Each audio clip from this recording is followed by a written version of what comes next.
சங்கீதம் 37 23 முதல் 31 வசனங்கள் வரை. நல்ல மனுஷனுடைய நடைகள் கர்த்தரால் உறுதிப்படும். அவனுடைய வழியின் மேல் அவர் பிரியமாயிருக்கிறார். அவன் விழுந்தாலும் தள்ளுண்டு போவதில்லை. கர்த்தர் தமது கையினால் அவனை தாங்குகிறார்.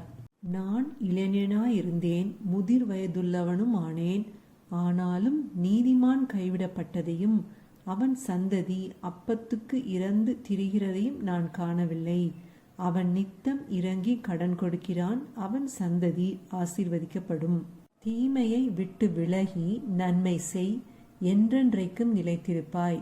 கர்த்தர் நியாயத்தை விரும்புகிறவர். அவர் தமது பரிசுத்தவான்களை கைவிடுவதில்லை. அவர்கள் என்றைக்கும் காக்கப்படுவார்கள். துன்மார்க்கருடைய சந்ததியோ அறுப்புண்டு போகும்.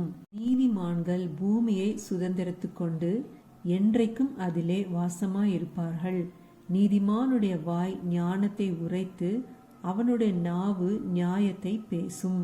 அவனுடைய தேவன் அருளிய வேதம் அவன் இருதயத்தில் இருக்கிறது. அவன் நடைகளில் ஒன்றும் பிசகுவதில்லை. ஆமேன். ஹல்லேலூயா.